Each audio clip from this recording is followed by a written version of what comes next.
Est-ce qu'à un moment donné, quand même, vous avez évoqué l'idée de ne pas faire Sebring? Non, Bon, pourquoi alors?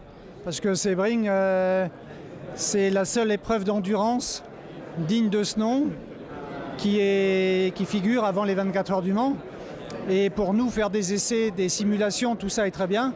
Mais l'idéal, c'est d'être en situation de course. Et pour nous, il n'y a pas d'autre solution pour préparer le Mans que d'être à Sebring. L'année dernière, vous y êtes allé avec une voiture et on avait un peu le sentiment que c'était une séance d'essai grandeur nature. Nécessaire sans doute, mais un peu comme ça. Maintenant, là, on a le sentiment qu'évidemment, c'est un petit peu différent. Il faut peut-être préparer le Mans, mais il y a peut-être une grande victoire à aller chercher. Non, c'est pas tout, ça restera. On envoie 2 voitures cette année, on a plus d'expérience. Ça va rester une séance d'essai grandeur nature.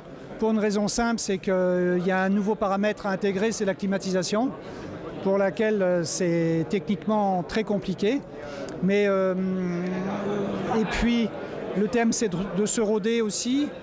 Mais je ne vous cache pas que si au passage la victoire se présente, eh bien on n'hésitera pas. Alors côté pilote, surprise quand même, double je dirais, un pilote de Formule 1 en activité vous rejoint. Ça ne vous pose pas de problème? À moi, aucun. Mais a priori, ça ne pose pas de problème non plus à l'écurie de Formule 1 Toro Rosso pour lequel il court. Vous, de votre côté, ça ne vous embête pas qu'il fasse un programme plus que complet?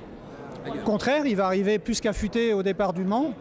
Non, moi, j'y vois que des bonnes choses. Et l'écurie Toro Rosso s'est avérée très sportive. Alors, si on doit faire la genèse de l'histoire, c'est vrai que Sébastien était un peu en panne de programme et que le programme Peugeot devenait la priorité et que c'est regreffé le programme Toro Rosso et que Toro Rosso a eu la sportivité d'accepter au titre de l'antériorité ce qui avait déjà été prévu pour Sébastien avec Peugeot. David Brabham, un peu surprenant quand même de retrouver un des pilotes qui sera un véritable adversaire de Peugeot à Sebring. Oui, mais mon objectif est le Mans. Et par conséquent, David a fait 15 fois le Mans, a fini 2e avec la Bentley, a gagné avec l'Aston Martin en GT1. Et je pense qu'au niveau de l'équipe Peugeot Sport, il amènera son expérience, sa sérénité, son calme, et que ça ne peut que stabiliser et nous rendre encore plus forts.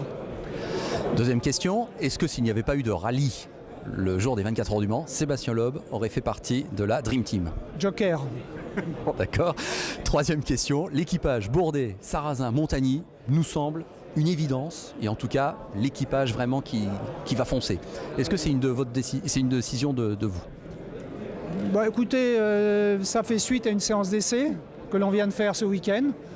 Et pour moi, c'était frappé au coin du bon sens, puisque ça semble être aussi une évidence pour vous. Donc voilà, ça s'est fait naturellement. Merci Olivier. Eh ben, avec plaisir.